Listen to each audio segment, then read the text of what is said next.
Welcome to Drill Down Insider, where we drill down on the business stories behind the right companies at the right place at the right time.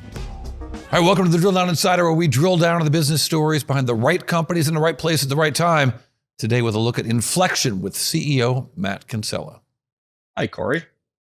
And Matt Kinsella joins us right now. Matt, glad to have you from somewhere here in San Francisco, even though I'm on the other side of San Francisco at this very moment, the Ferry Building. Talk to me, how do you describe what Infleqtion is? So Infleqtion, at the highest level, I call us a quantum technologies company. And I very distinctly use the word technology because many people, myself included historically, usually thought if you say the word quantum, the only word that follows is computing. So we are a quantum technologies company that encompasses both the sensing aspects of the quantum world as well as the computing aspects of the quantum world. And we can get into what all that means. But to answer your question, we're a quantum technologies company. Yeah, I do want to get into that. And when I look at quantum companies, so often what I'm looking at is a science project. Yes. Well, Infleqtion's core mission is to commercialize quantum. And so, yes, many things historically in quantum and many things today in quantum are still in that science or research phase. But we are moving from that science and research phase into the commercial phase. And I view Infleqtion as the leader in doing that. And so while quantum computing isn't here today yet in a commercial way, other technologies in quantum are. And many of those technologies fall under that broader sensing bucket. And so, yes, quantum has its roots in quantum physics, which goes back to the early 20th century. And it is a very strange and bizarre science, but we can harness those. Not really. No, not that weird. Well, Einstein only called it spooky, but we can harness those things to make incredible products. And so our mission is to commercialize that weird science. Yeah, let's talk about them because I do get the sense as I read about your company and talk to your people that this is not about can we do it, but what we'll do with it. Yes, very much so. So again, the pot of gold at the end of the rainbow, and this is why many people follow the word quantum with the word computing, is quantum computing. And that when we get there, will change many things that humanity is able to do. And quantum computers aren't necessarily going to do things that regular computers can do, but better. They're going to do a lot of things that regular computers just cannot do. That said, they will be able to do some things that regular computers can do, but they'll do them better and in a more energy efficient manner. But that is still, call it probably 3 years off before we can do something that you or I would say, oh my gosh, with quantum computing. And there's a certain threshold that we'll need to hit, which is something like 100 logical qubits. And again, I know I'm using terms that in and of themselves need to be defined, but just say quantum computing from a commercial perspective is still a few years away. Amazing market. We are actively pursuing that, but there isn't a commercial market today because it can't commercially do anything yet that a regular computer can't do. Now, that is quite different than what exists in the sensing market. We're utilizing some of those same, some of that same weird science we talked about. We can make products that today can perform orders of magnitude better than the existing standards out there. And again, those are largely in what we call quantum sensing. And the first product that we're bringing to market or have brought to market is called Ticker, which is a quantum optical clock, which can keep time orders of magnitude more accurately and precisely than anything else on the market. And we do that by manipulating the quantum structure of rubidium atoms to turn some of the intricacies inside that atom into the ticking of a clock. Ticker with a Q, presumably, which is why I picture someone at Infleqtion's offices going around to keyboards, pulling out the C's and replacing them with Q's. Because I love all your naming conventions that has things. Well, I do say, Q's. I said our mission is to commercialize quantum. Our second mission is to find all of the phonetic sounds k and replace them with the letter Q, of course. Yeah. I love it. So let's talk about some of those uses. So we'll start there with Ticker and talk about a clock. Absolutely. Why is a more accurate clock better than an atomic clock better? Yes. So let's even zoom out. Or not why is it better? Why is it needed, I guess is the question. Why is it needed? It's needed for a number of different reasons. But at the highest level, if you don't think about it, which I haven't spent a lot of my time throughout my life thinking about, you don't realize just how important timekeeping is to everything we do. It enables trillions of dollars of economic value. If you think about everything, first of all, everything the military does is all based upon synchronization, and they're highly reliant upon the GPS system to do that. And put a pause on that because we'll talk more about that. But if you just think about every financial transaction is stamped from a time perspective, right? All of our GPS today is based upon time. The global navigation satellite system is largely a time distribution system. The energy grid is synced by time, and then of course data centers rely heavily on timekeeping to provision workloads. So time in and of itself is a very, very valuable thing. And we can just provide a significantly more precise view of that time. And so why does that matter? Let's use that military example. So today, heavily reliant upon the GPS system to synchronize all of their operations. GPS is a finicky system, though, and increasingly it is able to be spoofed. And in fact, spoofings have gone up considerably, especially in Europe since the beginning of the war in Ukraine, as well as in the Middle East with the conflict in Israel and the Gaza Strip. And so thousands of percentage increase in GPS spoofing. And that's very scary because in a hot conflict, the side who can actually navigate in the fog of war without access to GPS would be the sides that would have a significant advantage. And so the military is trying to recreate all of the benefits of GPS, but locally. And so one of the ways in which to do that is to have highly, highly accurate clocks locally on all of your devices, as opposed to relying on the GPS system. So that's one example as to why it really matters. Another great example in the commercial realm is the data center world. So today, the data centers a lot of pressure is being put on data centers to actually be able to utilize all the infrastructure that they have, because that is being worked very, very hard to train AI models, right? And so they're looking for ways to eke more out of their existing infrastructure, having a very NVIDIA, Jensen Huang talks about this as soon as he opens his mouth. He talks about efficiency in data centers and using what they've got. And it's arguably one of the number one issues that are impacting the tech world today. Time is a very important part of that. So there's networking, there's other aspects, but time is at the backbone of all of this because master clocks within the data centers provision workloads across all the various GPUs. And so if you can just have a much, much more fine-grained concept of time, you can eke more performance out of your data centers. And so that's another really good example as to why you might need much, much more accurate time.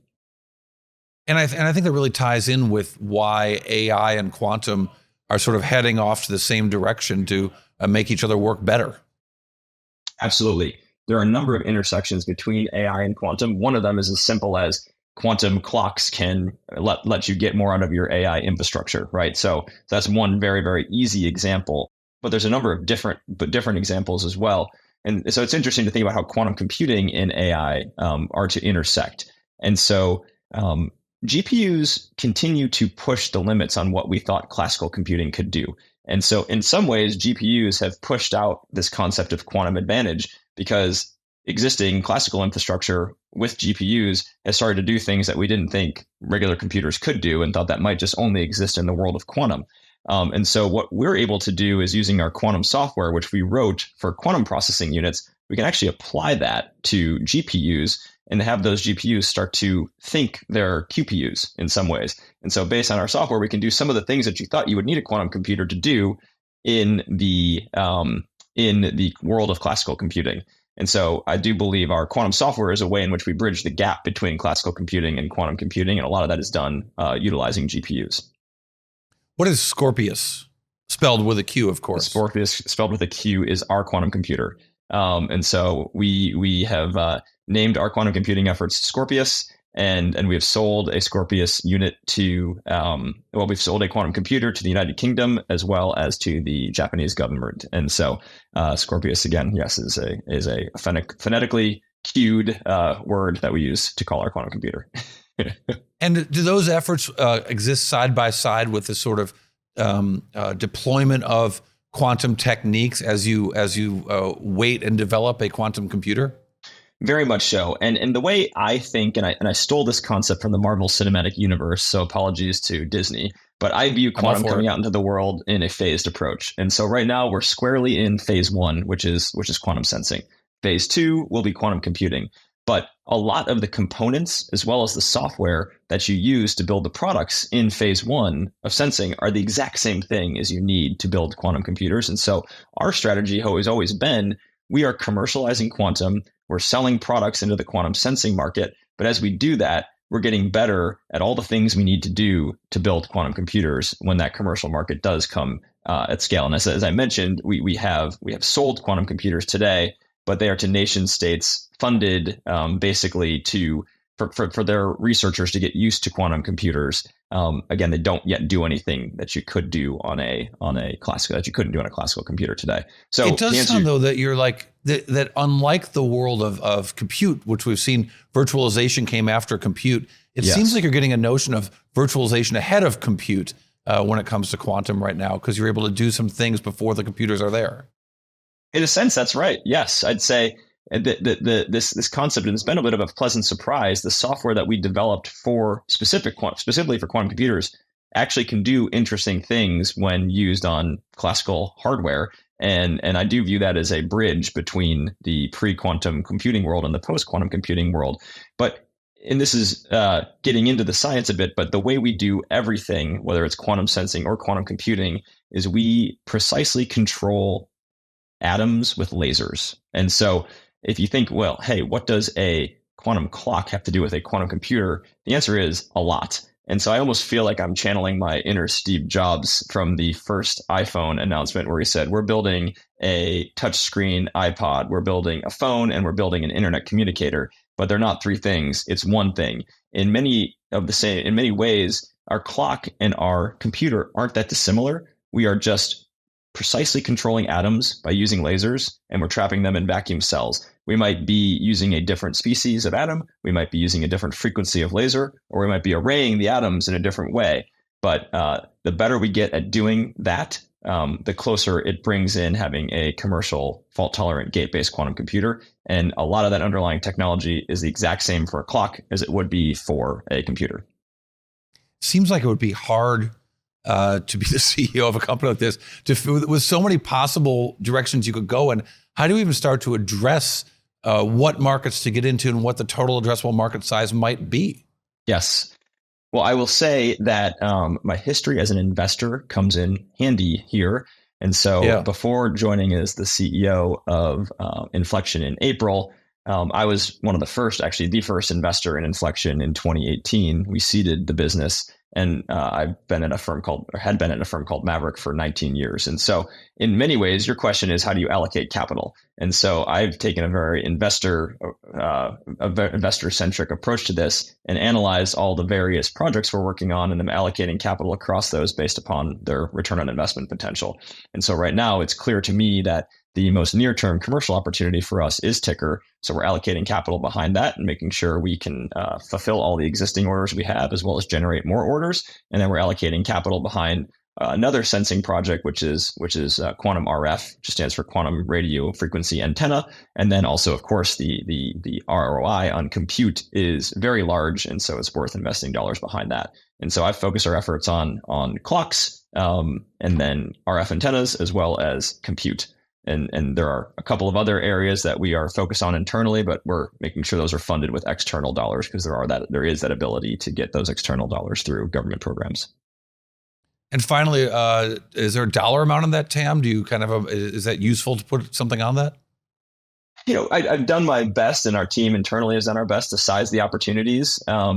I'd say clocks are in the tens of billions of dollars of opportunity, especially as we're able to cost down and size down. Right now, I'd say our Ticker is the size of 3 pizza boxes. So it's a 3U rack mounted device. And in its current form factor, the opportunity is somewhere in probably the $1 to $2 billion range. But as we drive that price down from where it is today, and I think we'll be able to drive it down by about 90% over the next several years, all based upon integration of our photonics into chips. We'll take that down from 3 pizza boxes down to chip scale. And again, we can drive that price down by something like 90%. That will vastly expand the TAM. Whereas you'll see our Ticker, our small version of our Ticker devices in many, many things.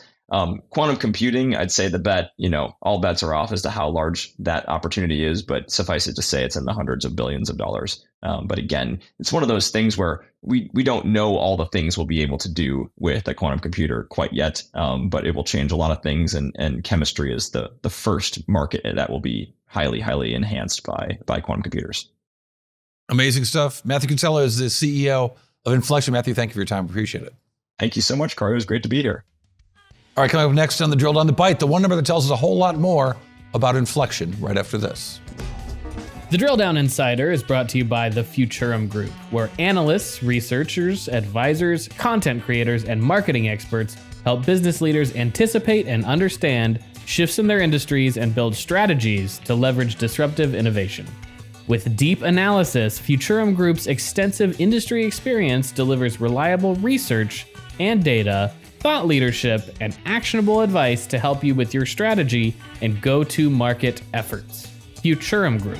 And I promised you the Drill Down Bite, the one number that tells us a whole lot. That number is 1,600, because on February 8, Infleqtion announced that we're unveiling the world's largest qubit array comprising 1,600 qubits, focused on error-corrected logical qubits for commercial use. They're putting this stuff to work already. Cool stuff from Infleqtion. All right, thanks for listening to Drill Down Insider. I'm Corey Johnson. Subscribe to me here on YouTube or follow me at @CoreyTV on X, on Instagram and TikTok at Drill Down Pod. Follow, like, dislike if you must, but subscribe and comment because we want to hear from you.